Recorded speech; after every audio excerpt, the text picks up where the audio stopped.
kubro, ulama, tokoh, dan rakyat. Bismillahirrahmanirrahim. Pernyataan sikap dan tuntutan bahwa kami menilai pelaksanaan proyek PSN PIK 2 pada era Presiden Jokowi syarat kejahatan kriminal sistemik berupa state corporate crimes yang telah menimbulkan banyak masalah. Pada era Presiden Prabowo, melalui PP nomor 12 tahun 2025, proyek PIK 2 memang tidak lagi berstatus PSN. Namun PIK 2 tetap dilaksanakan layaknya PSN dan masih menimbulkan berbagai masalah sebagai berikut. Terjadi kekuasaan negara dalam negara yang dipimpin oleh oligarki serta didukung mantan Presiden Jokowi yang menihilkan daulat rakyat dan merusak sendi-sendi kehidupan berbangsa dan bernegara. Terjadi pengerahan sistemik aparat negara, penegak hukum, pejabat pemerintah daerah dan pusat, termasuk operasi preman yang melanggar konstitusi, undang-undang, dan peraturan guna mendukung agenda pelaku kejahatan kriminal state corporate crime.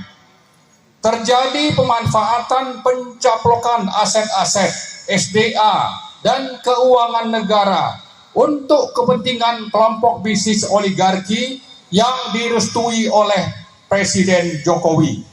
Terjadi pembebasan dan perampasan tanah rakyat, wilayah adat, wilayah pantai, dan wilayah tangkap nelayan di 10 kecamatan di Tangerang dan Serang, Banten secara paksa, represif, intimidatif, manipulatif, kriminal, dan koruptif. Hilangnya sumber mata pencaharian pangan dan penghidupan rakyat yang memperparah kesengsaraan, kemiskinan yang struktur, sistematis, dan masif. Timbulnya krisis agraria, sosial, ekonomi, mobilisasi akses dan lingkungan yang berdampak luas dan berdaya rusak tinggi. Atas dasar hal-hal yang disebutkan di atas, kami dari berbagai elemen bangsa, khususnya yang terdiri dari ulama, tokoh, pendekar, aktivis, dan berbagai elemen masyarakat Banten, serta umumnya berbagai elemen masyarakat dari Jabodetabek dan berbagai wilayah Indonesia.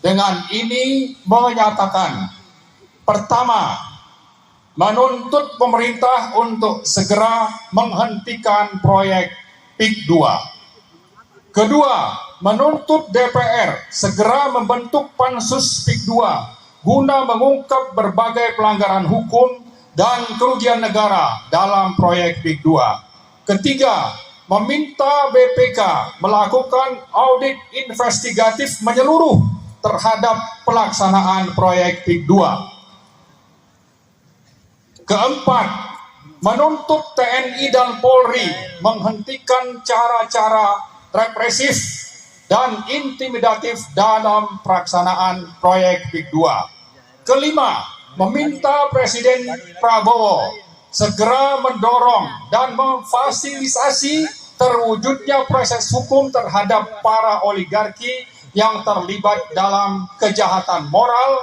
hukum, konstitusi, dan kemanusiaan, terutama mantan Presiden Jokowi, Aguan, Antoni Salim, dan lain-lain.